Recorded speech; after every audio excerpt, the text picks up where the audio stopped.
لا تبيع ولا تشتري ولا تتآمر، وهمها الأول وبوصلتها الأولى والأخيرة هي هذا الوطن، هذا الأردن. الأخ سليمان نحسبه بإذن الله تعالى ممن قدم وسيقدم لهذا الوطن، وأنا أعاهد الله ثم أعاهدكم أننا سنعامل الأخ سليمان عبد الرحيم الخلايلة كمرشح في الدائرة الثانية كما لو كان محمد عواد. وربما يسمع هو بهذا الكلام لأول مرة. سيعامل الأخ سليمان عبد الرحيم الخلايلة كما لو كان المرشح الأمين العام محمد عواد الزيود في الدائرة الثانية، فسليمان منا ونحن منه، وبني حسن منا ونحن منهم جميعا. أيها الإخوة، نحن مدعوون جميعا أن نستنفر هذا الشعب الأردني انتصارا للوطن. أزمات اقتصادية، أزمات اجتماعية، أزمات سياسية لن تحل إلا بتضافر جهود كل الأردنيين، وأن نقف جميعا في خندق الأردن. استلم الملف الوطني في جبهة العمل الإسلامي، تولى موقع نائب الأمين العام لجبهة العمل الإسلامي، انتخب العام الماضي أمينا عاما للجبهة إنه الأستاذ محمد عواد الزيود. مع كلمة ضيف هذا المهرجان فليتفضل على بركة الله. الله أكبر ولله الحمد.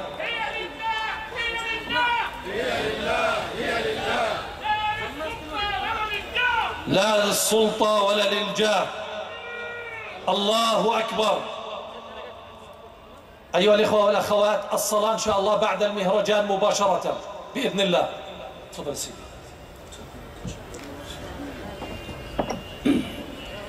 السلام عليكم ورحمة الله وبركاته. بسم الله الرحمن الرحيم. الحمد لله رب العالمين، وأفضل الصلاة وأتم التسليم على المبعوث رحمة للعالمين وعلى آله وصحبه ومن سار على نهجه وطريقته إلى يوم الدين. أيتها الأخوات الفضليات، أيها الإخوة الفضلاء، أحييكم أطيب تحية، وأرحب بكم أجمل ترحيب في هذا المساء المعطر بعبق الوطن. فحياكم الله يا أهل الزرقاء، يا من تقاطرتم من أطرافها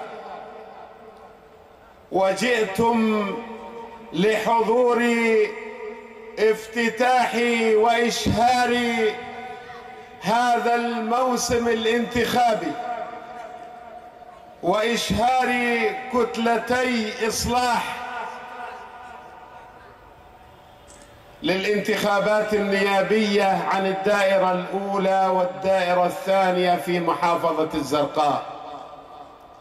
وأسأل الله أن يكلل جهودكم بالخير والبركة، وأن يكتب على أيديكم التوفيق والنجاح لخدمة محافظة الزرقاء ومدينة الزرقاء، مدينة الجند الأشاوس، مدينة العمل والعمال، مدينة المصانع والإنتاج، مدينة التنمية، مدينة الوحدة الوطنية،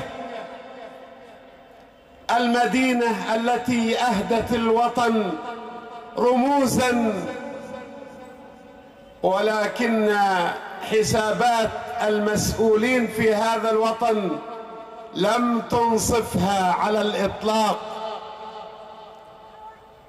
فهي التي تشكل خمس المملكة، وفيها كثير من مصادر الإنتاج.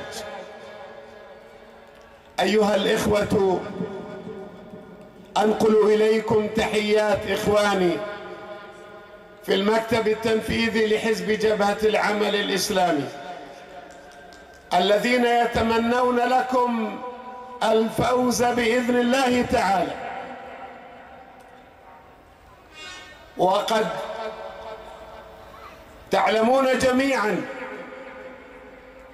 أننا في حزب جبهة العمل الإسلامي ننشد الإصلاح لهذا الوطن، ونعتبره فريضة من فرائض الدين،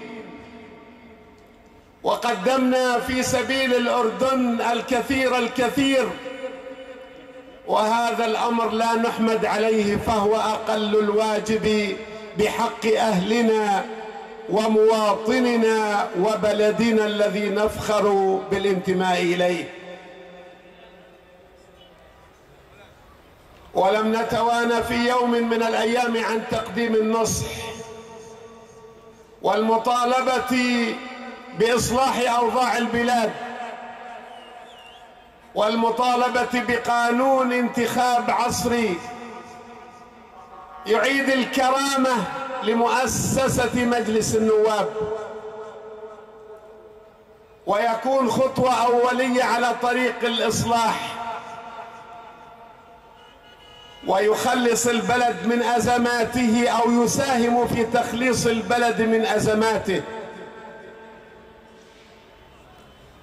الأزمات السياسية والأزمات الاقتصادية والاجتماعية والتعليمية التي لا تخفى على كثير منكم، وهذا مما دعانا أن ننحاز لهذا الوطن، وأن يكون قرارنا المشاركة في هذه الانتخابات بعد أن تم استفتاء الإخوة والأخوات في مواقع العمل وفي فروعنا الممتدة على ساحة الوطن، وكذلك استشارة الخيرين والمخلصين من أبناء الأردن، فكان أن أعطتنا الهيئات العامة ما نسبته 76% يوافقون على المشاركة، و80% من الشخصيات الوطنية مع مشاركة حزب جبهة العمل الإسلامي. وقد أخذنا على عاتقنا أن نختار أصحاب الخبرة والدراية والكفاية ومن لهم سبق الطول في خدمة هذا الوطن. وكان قرار مجلس شورى حزب جبهة العمل الإسلامي أن نشارك في هذه الانتخابات، ومن خلال تحالف وطني كبير. نحن جزء لا يتجزأ من هذا الوطن، ومعنا شركاء كثيرون خيرون، والأردن يبنى بجميع جهود أبنائه وبناته. ولهذا ارتأينا أن ننجز هذا المشروع الوطني، مشروع التحالف الوطني للانتخابات، وأن يكون لنا شركاء في هذا التحالف من الشخصيات الوطنية ورجالات الأحزاب والسياسة وأبناء العشائر والنقابيين والسيدات الفضليات من رائدات العمل العام في هذا الوطن والشباب الخير، وأن يفرد مكان يليق بإخواننا المسيحيين وإخواننا من أبناء عشائر الشركس والشيشان، لنكون معا في مركب الوطن الفسيح وننحاز له ونقف في خندقه ندافع عن كل ذرة تراب فيه. ونحن نشارك في هذه الانتخابات ونسعى إلى أمور كثيرة وليس في مقدمتها الفوز بمقاعد برلمانية. نحن نسعى لتوحيد جهود الأردنيين في جبهة وطنية محكمة قوية تنهض بالبلاد وتدافع عنها في وجه الأخطار المحدقة، الأخطار الخارجية، وكذلك ما تعانيه البلد من أزمات أشرت إليها في معرض حديثي. ليس هدفنا فقط أن نفوز بمقاعد معينة، لكن هدفنا أن نعيد العلق والمجد والهيبة إلى مؤسسة مجلس النواب الذي فقد الهيبة، وأن يكون مجلسا لكل الأردنيين، وأن يكون مجلسا للأردن يدافع وينافح عن كل قضية وطنية، لا يسلم الأردن لجهات أجنبية كما حدث في قراراته الأخيرة التي أساءت لهذا الوطن الكريم المعطاء. نريد مجلسا يحقق النص الدستوري من أن نظام الحكم في البلاد نظاما نيابيا ملكيا وراثيا، فيكون لمجلس النواب الدور الكبير في التشريع والمراقبة والأداء المتميز ومكافحة الفساد والمحسوبية والشللية. نريد من هذه الانتخابات أن يرتفع صوتكم أيها الأراضنة، وأن يكون لكم دور مميز في صناعة القرار الوطني السياسي، وأن لا تكونوا كما مهمشا. هذا البلد فيه من الكفاءات وفيه من القدرات وفيه من الطاقات ما لا يعلمه إلا الله، وفيه من المخلصين. نحن عندما نسعى للمشاركة نسعى من أجل هذه القضايا. نريد مجلسا يحارب الفساد والمفسدين ويأخذ على يد المتلاعبين بقوت الشعب، بأرزاق الشعب، بكرامة الشعب.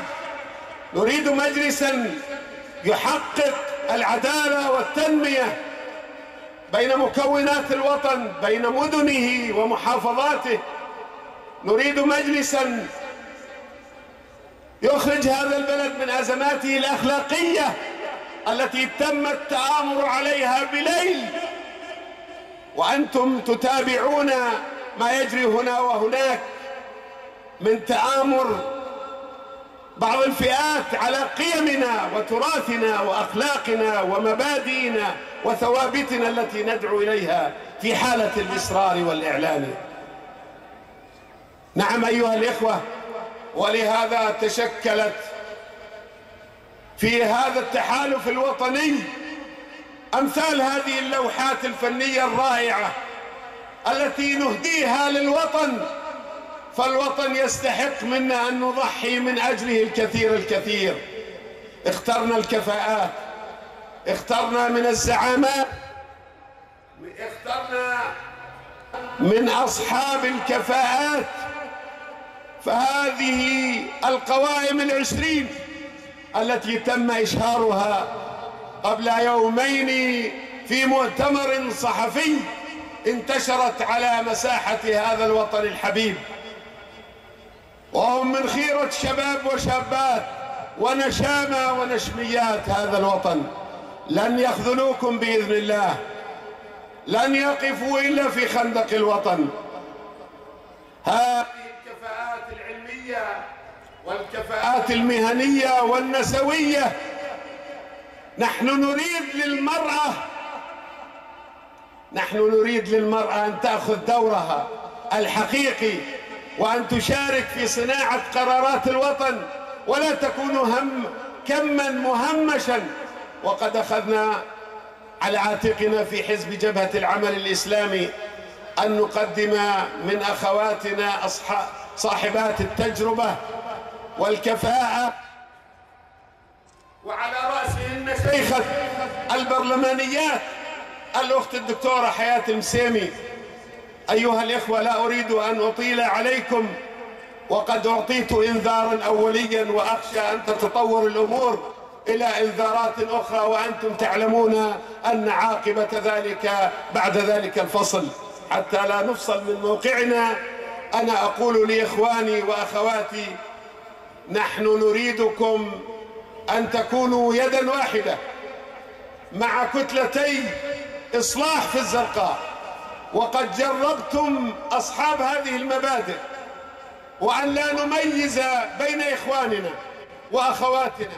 وأنا وأقسم بالله العلي العظيم أنني أفضل أن نضع على رأس القائمة المرشح عن الدائرة أو عن المقعد المسيحي الأستاذ طارق، احتراما لهذا الانحياز للوطن وتقديرا لهذا الموقف الصلب الذي أبى إلا أن يكون من خلال هذه القائمة.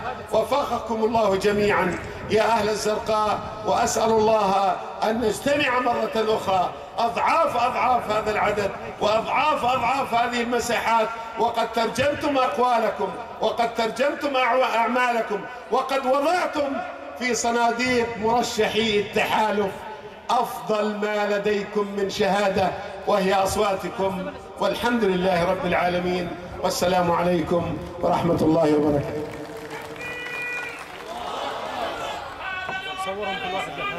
هذا الأردن أردننا، أعلى منا ما عنا، أعلى منا ما عنا. أردن أردن عبد الحج، أردن أردن عبد الحج. أقصى أقصى عبد المجد، أقصى أقصى عبد المجد.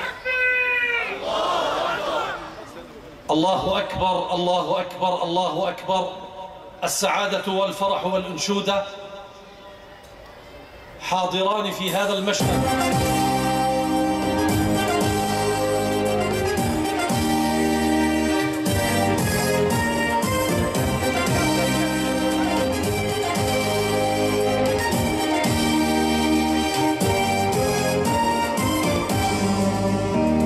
تحالف قد ألف القلوب والضمير، مستيقظ قد هب للإصلاح والتغيير.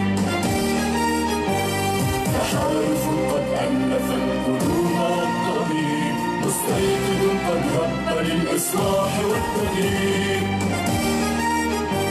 أردننا أمانة سياجه لمانا، أردننا أمانة سياجه لمانا. نقوله بشارة وقولها التطوير.